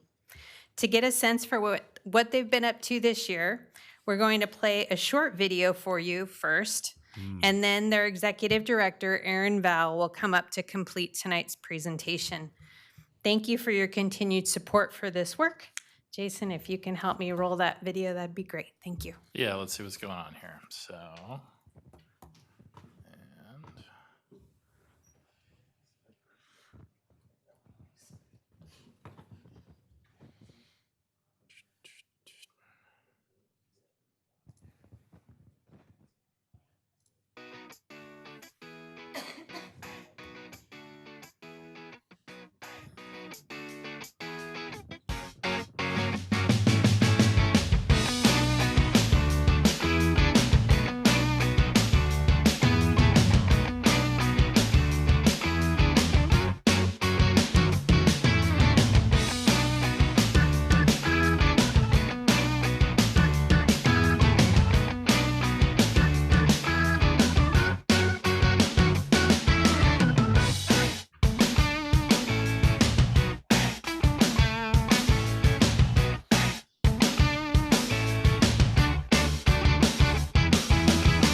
Welcome. Hello. Yeah, I'm gonna give a round of applause for that. Come on. Where am I now?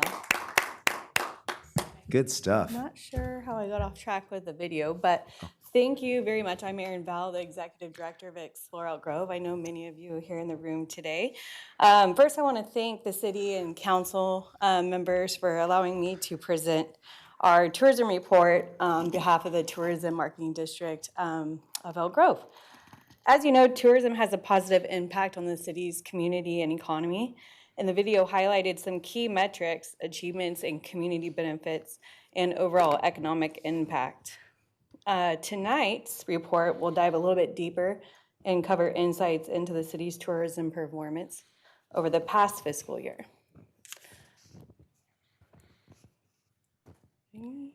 and Ms. Val, there's also a keyboard in the podium. If you pull that out, and then there'll be the arrow keys on the right, Oh, and there that we should go. help you navigate. That's forward. easier. There we go.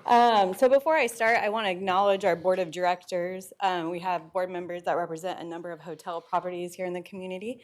From Mr. Linton at Extended Stay America, Kimberly Albright at the Hilton Garden Inn, Lorena with Town Place Suites, Chris and Lawrence with the City of Elk Grove, Chris Franklin with Wilton Rancheria, Mike Wakeman with McConnell States Winery and Wakeman Ranch, Phil Lewis with CSD, and Yolanda Garcia with Cafe Elk Grove, representing the community, catering community.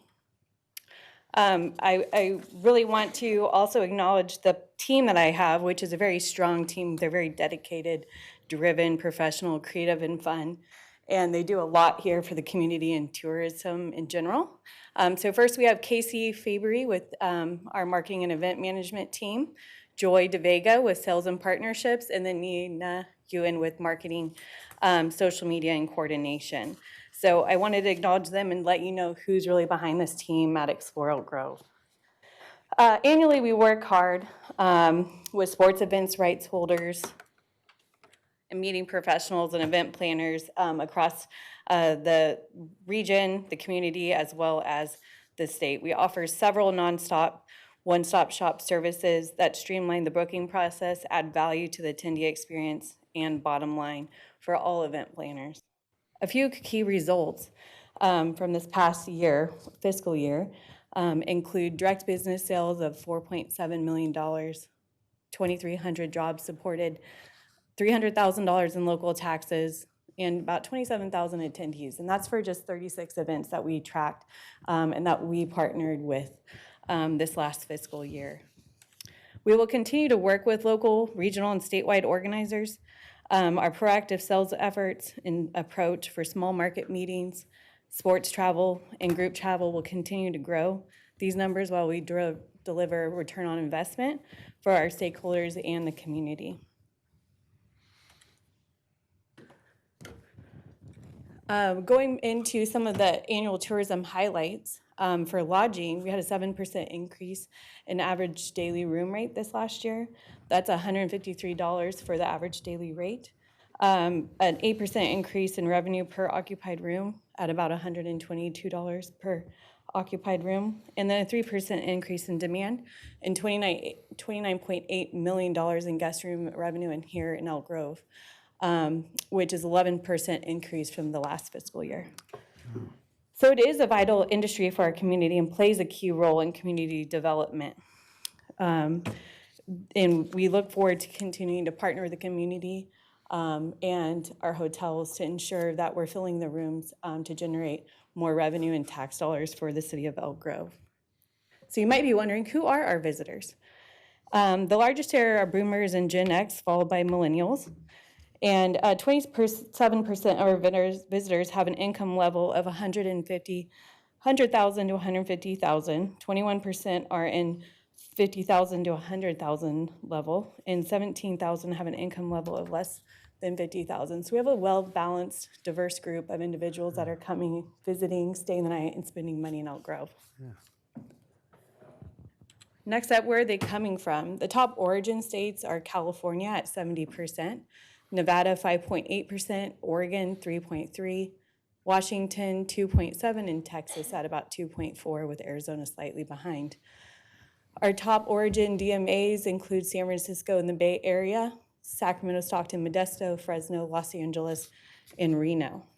On average, they're staying 2 days in Elk Grove. 75% of our visitors are staying overnight, and 33% are repeat. So we're seeing a great number of new visitors into the community as well.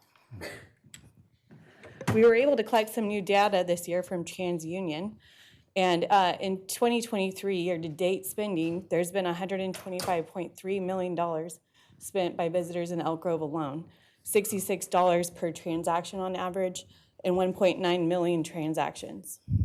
In fiscal year 22-23, there was $169.9 million spent here in Elk Grove. And then the leisure and hospitality jobs in Sacramento area are about 113,000 throughout the county. Tourists spending money at local businesses help create additional jobs, generate business income, and support local service providers. When visitors are spending money, they are generating tax revenue for our community, increasing the flow of money throughout our local economy. This past fiscal year, we connected with visitors in the community through marketing efforts, advertising, public relations, and community relations. Our website and marketing efforts increased by 40% in website traffic. There were 78% new users, 132% increase in page views, and 21% increase in organic website traffic. We distributed 26 newsletters and announcements, which reached 117,000 emails, with an average 51% open rate and 8.5% click-to-open ratio rate, which is above industry standards. For social media, it continues to grow in reach, views, and followers. Facebook has increased by 12.1%, with a reach of an increase by 23%, and Instagram increase in followers by 22%. YouTube and LinkedIn continue to grow substantially as well. For media and campaigns, we continue to be successful in driving earned media coverage. We regularly pitch content, news stories, and send out press releases for different events that are happening in the community that we're producing or that our partners might be producing. We had 51 pieces of coverage, which was a combined 1 million views between print and online. We partnered with Threshold 360 the last few years and have over 40 businesses that we provided free 360 tours for. Those have generated 1.5 million Google views for businesses here in the community, 629,000 unique views or users, and 237,000 engagements. That's $55,000 in earned media coverage. In December, we introduced our new sports travel video, which I'd like to share with you now. If it'll play. Ooh, doesn't look like it's going to play, but if you go to our YouTube channel, you'll see it, or on our sports page on our website, it'll play. So it's a really good overall view of the city of Elk Grove, all the sports facilities from the Aquatic Center, Bartholomew Sports Park, ROW, the equestrian centers that are really activated with youth, seniors, playing, enjoying, and really seeing what the quality of life feels here in Elk Grove is. And we're taking that on the road with us this spring to Sports Travel Association's trade show in Portland. It's a national organization that brings together destinations and sports events rights holders. So we're going to share that new video as well as our sports facility guide with our one-on-one targeted meetings that we'll have with these planners, hopefully to encourage them to want to bring in new business to Elk Grove, which will generate tax dollars and have an opportunity for our community to participate as well. Yeah. Finally, we have had a number of signature events the past fiscal year, including Uncorked and Uncapped, Hollapalooza, our hospitality meetup with CSD in Flatland, our annual tourism summit, and many, many more, which right now we're reporting on last fiscal year, but this fiscal year we've had much more, which you probably have seen, the Main Street Stroll, the Sackaroo Bikes, Hollapalooza. We assisted with Pitch Elk Grove and a few other things that really not only enhance the visitor experience, but also the community, which we really like to support and be a part of. So moving forward, we will continue to deliver high-quality events that are visitor and community-centric. The partnerships that we have formed and that we continue to build on are crucial, and the success of each event is really important to us, and we can't do it without our partners and sponsors. So from Wilton Rancheria to CSD, the City of Elk Grove, a number of organizations that we're always just trying to partner with and create something different, are a huge value to us in our organization. So looking forward, our team has been hard at work all year round on sales initiatives, marketing campaigns, signature events, and community and public relations. A few new projects that we're working on to accomplish in this current fiscal year include our modification of our management district plan, wayfinding signage for our winery and brewery scene, and a citywide leisure travel video that we'll hopefully share with you next year, and hopefully it'll work. If not, check us out on YouTube at Explore Elk Grove. And we continue to move the needle, and we value your support and the city's support along the way. I appreciate your time this evening, and I'm happy to answer any questions. Thank you so much. I look to my colleagues. Any questions or comments? Councilmember Robles? Aaron, I just want to say thank you. You're doing an amazing job, and staff. You guys are really putting it on the map. I've seen it growing on Instagram, and I see it on LinkedIn a lot. And every event that Explore Elk Grove puts on, it's an amazing event, and it continues to draw interest. And it's funny because I'm seeing a lot of these reels, and they're saying it's Sacramento, and it's like, no, it's Elk Grove. So that's cool, and I'm excited to see the video. I'll actually watch it on YouTube. Because I believe it was last week, Elk Grove Soccer Club, they hosted their tournament, and they were using all of Bartholomew Park's soccer courts, and or soccer fields. There you go, soccer fields. And I think they said they had about over 20,000 people come into the City of Elk Grove because of all the clubs and then all the parents and all the kids that were there.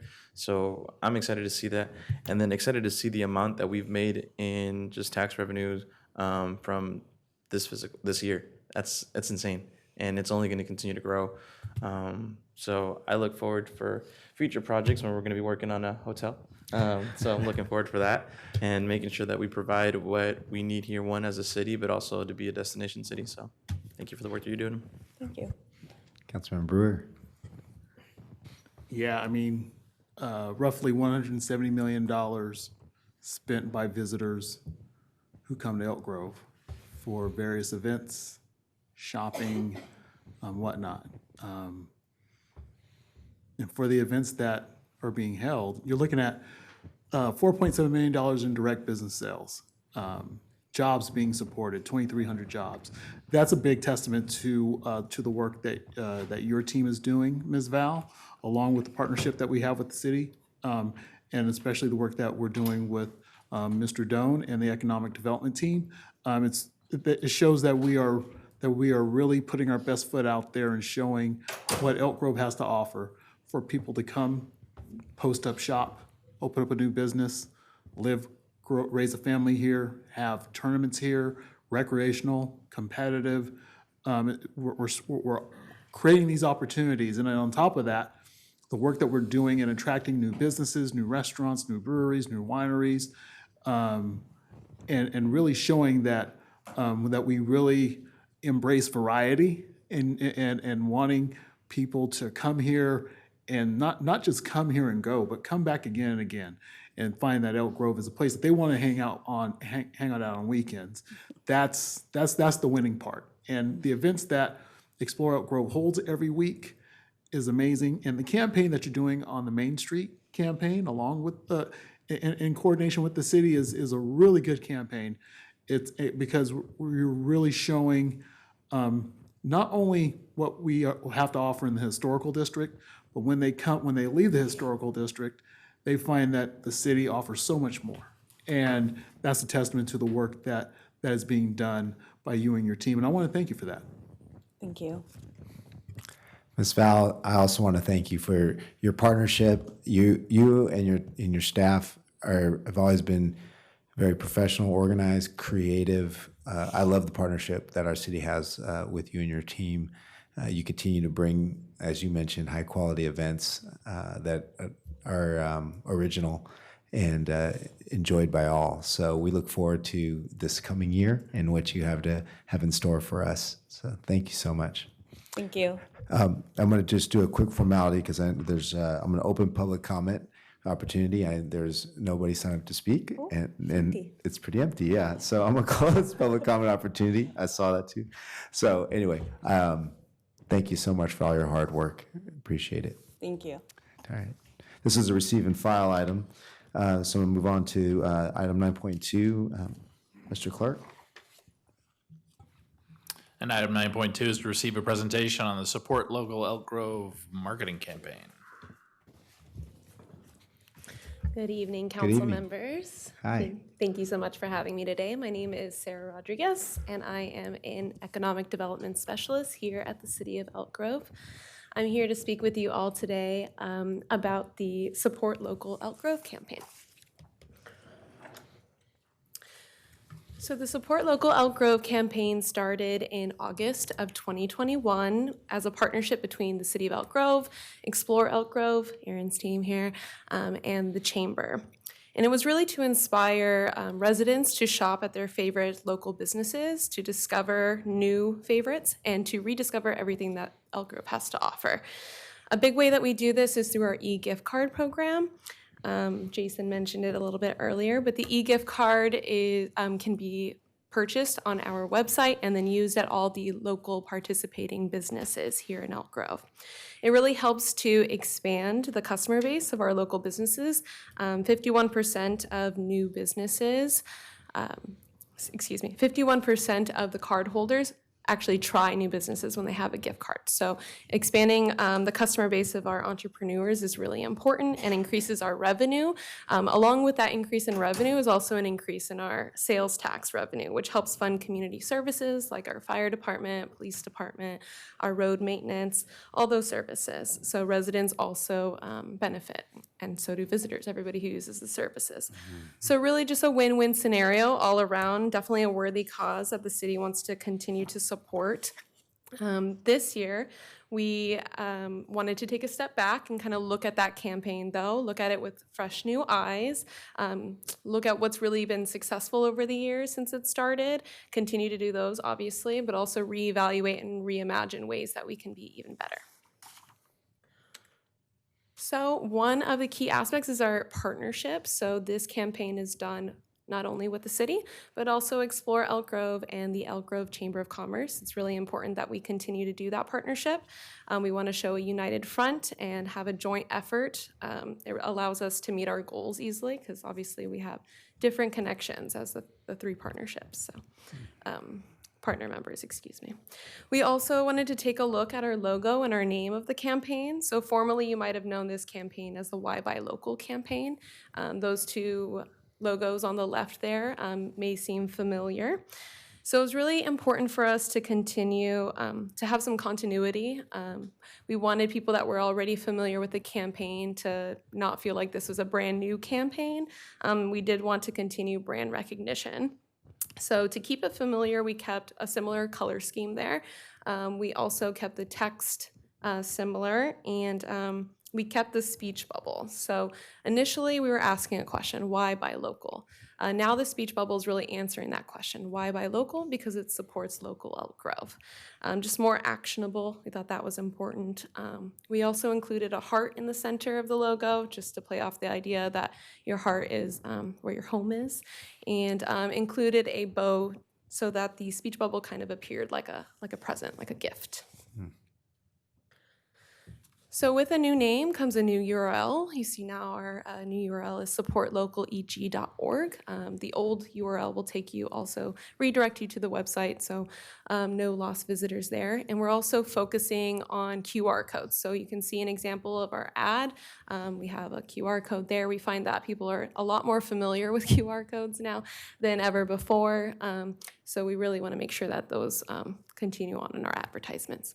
We also streamlined the process. That's probably one of the biggest changes we made. So when onboarding our businesses, it's important that the messaging is really clear and the process is really streamlined. So what we were hearing from businesses was that the local pass was a bit confusing. It was requiring businesses to kind of use two different platforms. It was requiring them to sign up with Yifty, our gift card platform that we continue to use. And then it was also having them put their deals and their promotions on a separate platform. We now streamlined it. It's all with Yifty. You can put promotions and deals directly on the gift card itself. Businesses just have to fill out a very short, quick form. So just a lot more streamlined. And then another thing I wanted to point out was that we have a new focus on enterprise opportunities. And what that means is large businesses, large organizations typically buy high quantities of gifts for their employees during the holidays. And sometimes that's Visa gift cards, that's Starbucks gift cards, and we want them to use the Elk Grove e-gift cards. So we've been reaching out to those larger Elk Grove businesses to see if that can be a possibility this holiday season. So this campaign is really a year-round campaign. We're always promoting it. Businesses can always onboard no matter what time of year. The e-gift card can be purchased at any point, but there is an extra push done at the holiday season, which is now, Valentine's Day, so that's like January, February timeframe, and then back to school time. So we have a two-part campaign plan, one being the onboarding process of businesses, right? Because the more businesses that participate, the more enticing the gift card looks to people who might want to buy it. So we began that push in October. That was our focus. We started that push with an email outreach to all the businesses in Elk Grove who provided us with an email on their licensing application or their reapplication. We split up our calls. We did a human outreach. We called all the businesses in Elk Grove. We split that amongst our three organizations, our three partners. And we created a script so that the messaging that was going to businesses was really uniform. That was important to us, to make it uniform no matter who was calling. We have started doing video testimonials. Explore Elk Grove is really great at doing those. Just taping the businesses that are already benefiting from the program so that businesses that aren't yet on it can see all the benefits that they're missing out on and come on board. Not too long ago, we participated in the business walk that the chamber put on, so really just face-to-face connection with our business owners and managers and letting them know more about the campaign. And we have recently ordered some window clings that we will be distributing to our businesses as well. So like I said, we just started the conversation about how we were going to revamp this campaign in September of 2023, so not that long ago. And at the start of that conversation, we had 52 businesses that were signed up for the card. In just a couple of months, we've had a 35% increase, so now we have 70 participating businesses with a lot in the pipeline. So we are expecting that to grow significantly. So as I mentioned, this is a two-part plan. So October was onboarding and November is increasing e-gift card sales. That's our new focus. We're doing this with our press release and email messaging. If you are on our email list, which you all should be, if you're not, let me know. An email went out yesterday about the campaign and the mission and more information about how to buy the gift cards. We're also tabling at various events, so you can see Joy and I there at the Giant Pumpkin Festival, but there's a lot of other events that we have and will be tabling at. We are also, the three organizations are using their social media platforms to really promote the event. We're also going to be utilizing print and digital ads to promote the e-gift card sales as well. So again, this is this push for e-gift card sales has really started around the November timeframe because our first focus was onboarding businesses, and we've already received over $3,000 extra in e-gift card sales in just that short amount of time. So this really concludes my presentation. I think this campaign has a lot to offer the city. I've only been here for a short amount of time, and I've already been able to see all of the businesses that are really benefiting from this. I'm a resident here, so I'm excited that something like this exists. And I hope that you learned a little bit more about the campaign and the efforts that are behind it, and I'm available for any questions you might have. Thank you so much for your time. Thank you very much. I want to open up for a public comment opportunity, see if anyone signed up to speak.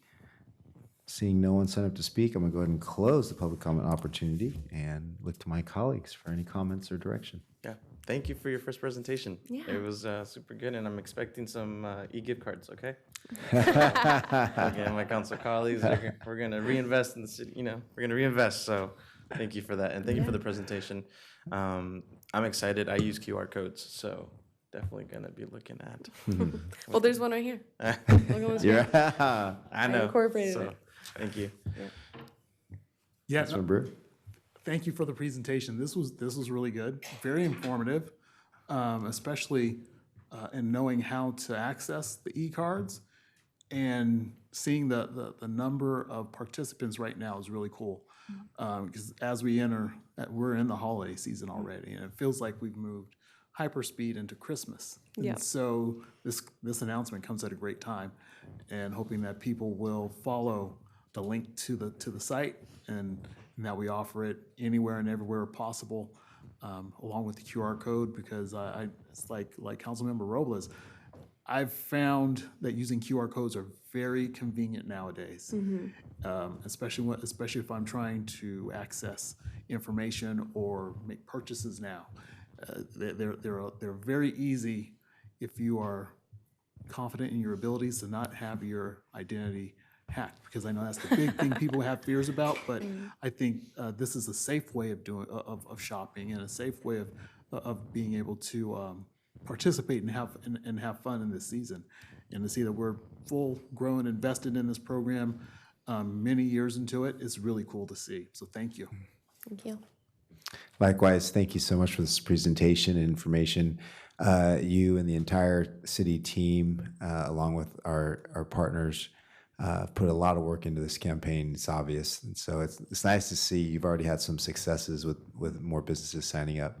And I'm just pleasantly surprised you're a resident here, so that's fantastic. Of course. Thank you very so much. much. You bet. Thank you. Okay, move on to our next item, 9.3. Mr. Clerk. That's to receive an update on legislation passed in 2023. Good evening. Good evening, council members. So I am Crystal Love Lazard. I am the city's Community Engagement and Government Relations Manager. So one of my roles here at the city is to monitor proposed bills and look out for the best interest of the Elk Grove. Of the 2,600 bills introduced this year, 1,046 made it to the governor's desk. Governor Newsom vetoed 156 and signed 890 into law. This presentation will briefly review a few notable new laws. So we use the City of Elk Grove's legislative principles as guidance. This resource is updated every 2 years with input from numerous city departments. A reminder that the California legislature, not that you need the reminder, but the California legislature convenes in 2-year sessions. What I'm presenting today are bills passed during the first year. Many bills of interest have been carried over into a second year. Some of the major factors that influenced the legislature this year are listed on this slide. As you know, housing and homelessness was a major topic that you'll see reflected in this presentation. So as I mentioned, Governor Newsom signed an extensive housing bill package. I'm going to quickly touch on a few of these bills, particularly the ones that impact Elk Grove. So first up, SB 4. This bill created a by right, CEQA-exempt, time-limited approval process closely modeled on SB 35 and AB 2011. This applies to affordable housing projects on land owned by religious organizations and higher education institutions. Speaking about SB 35, this new bill, SB 423, extends the SB 35 sunset date from 2026 to 2036 and expands it in several ways, including a reduction in labor requirements. It now applies to certain areas within the coastal zone, is triggered by housing element noncompliance, and 100% below market rate housing can qualify for streamlining as long as they charge rent that is consistent with the maximum rent level stipulated, and a public hearing is required in certain geographic areas. Okay. Accessory dwelling units, also referred to as ADUs and granny flats, have been available in California but only as rentals. This new law, AB 1033, is giving Californians the opportunities to buy and sell them similar to condominiums. AB 1332 requires cities and counties to have a program for pre-approved ADU plans, which Elk Grove already has. AB 821 creates a notification process and time limit of 180 days for jurisdictions to align their zoning code with their land use element of the general plan when there is a live project application. This bill also builds on an existing law that applies to projects that are at least 2/3 residential and to allow mixed use and other projects to proceed if the city's zoning code is inconsistent with the housing elements. So AB 901 creates a voluntary program that allows cities to pay into a trust managed by the state to fund affordable housing development in their respective communities. AB 1449 adds a new exemption not only for the entitlement of qualifying affordable housing, but also for the actions leading up to and following project approval, including general plan amendments and rezonings, the lease or sale of property, and financing decisions. As you've probably heard, 2023 was the year for Surplus Land Act bills. While numerous bills were considered, these two were signed into law. Some of the notable amendments relate to leases. It clarified that leases less than 15 years or leases for property on which no development or demolition will occur are exempt. Small sizes. It increases the small size exemption for sites up to 1/2 acre that are not contiguous to land owned by the state or local agency used for open space or affordable housing purposes. Affordable housing. It eliminates the obligation to conduct competitive bidding for qualifying affordable housing projects. And third-party intermediaries. It allows an agency to transfer property to a third-party intermediary for receiving agency's use. Okay, so prior to AB 1485, in order to intervene in housing-related litigation brought by third parties, the California Department of Justice was required to petition the court for permission to participate in the litigation. So AB 1485 now gives both the Attorney General and HCD an unconditional statutory right to intervene in cases concerning the enforcement of housing laws. AB 1633 was inspired by the San Francisco Board of Supervisors vote to uphold a CEQA appeal of an infill development project. So it now defines 2 new violations of the Housing Accountability Act. Fun stuff for John. Parking. So AB 1317 requires owners of qualifying residential properties in certain counties to unbundle the cost of parking from the total rent of the housing unit. The law defines unbundled parking as the practice of selling or leasing parking spaces separate from the leases of the residential property. To be subject to this new law, the property must have received a certificate of occupancy on or after January 1st of 2025, include 16 or more residential units, and then be located in one of 10 counties, and Sacramento is one of them, so we are falling within this. AB 894 mandates local agencies must allow shared parking plans if applicable parking is underutilized, and the entities proposing shared parking provide an agreement meeting certain criteria and an explanation of the benefits of the proposal. So new parking stuff. Okay, so AB 1637 requires cities to ensure that the internet, website, and email addresses utilize a .gov domain no later than January 1st, 2029. You're very aware that we have a .org, so this also applies to us. Human trafficking. So SB 14 reclassifies human trafficking of a minor for purposes of a commercial sex act as a serious felony, which would be treated as a strike under California's 3 strikes law.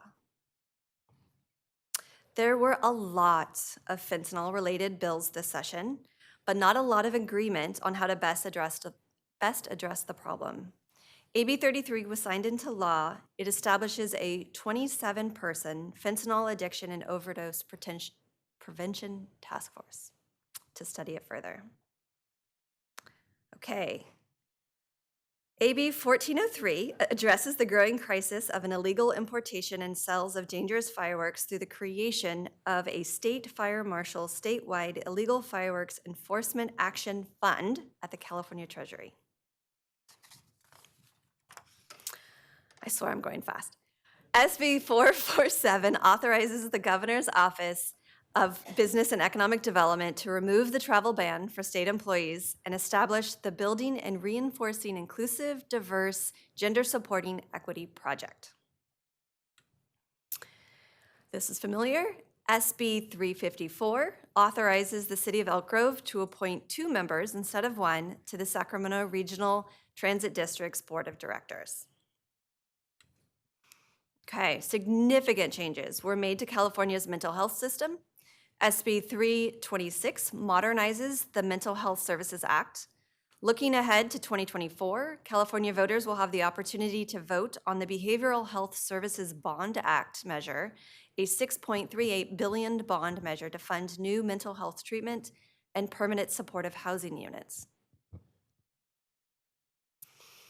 As we get closer to November of 2024, I imagine we're all going to hear a lot about both ACA 1 and ACA 13.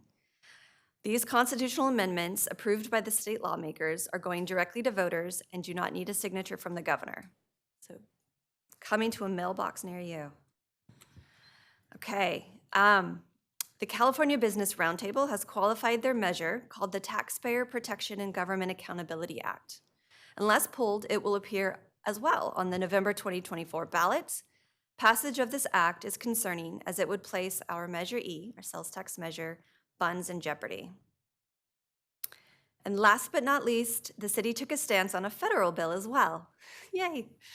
HR 3557. This bill has not yet passed. It's still in a policy committee, but it is concerning as it dramatically preempts local authority to manage public right-of-ways and land use for telecom infrastructure.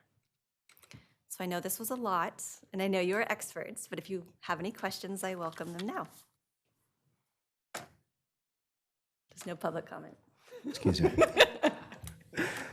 Thank you for that presentation, Ms. Lazard. Before we go to my colleagues, I'm just going to open up for public comment, and seeing nobody sign up to speak, I will close public comment, and I'll defer to my colleagues now. I think that was 769 bills that we went through. We still got a couple more to go through. So many good ones. Thank you for this update. As Councilman Suen said, there's a lot happening in our state. I think many folks sometimes don't realize the ins and outs of government and what's all going there, but this is a really great update, especially for our city, so appreciate it. Awesome job, Ms. Lazard. Awesome. Just having us look at all these key pieces of legislation, how it affects the city, and in turn affects the state, and connecting the dots on how all of these bills play a larger effect on how we proceed as a city, and seeing how some of these bills, as they become laws, they have delayed implementation dates. So not all of them start on January 1st, 2024. Some of them are pushed back to 2025, and that's helpful because it helps us prepare for these new laws and getting ready for them. But as seeing all the dots being connected on across the board for mental health, housing, you name it, it's really good to see that we were not only on top of it, but working closely with like-minded organizations to help solidify our stance and to show that, hey, we are standing up for our community. So thank you. Thank you. Yes, unless otherwise noted, the bills do go into effect January 1st of 2024. But as you note, yes, several of them gave us some more years, including the one about, I'm looking at Nicole over there, the website and email updates. That will sound simple, but it's not. Yeah, thank you very much for the information. You boiled it all down very quickly, actually. Yeah, the only one I guess I think we need to pay careful attention to is the Business Roundtable proposal.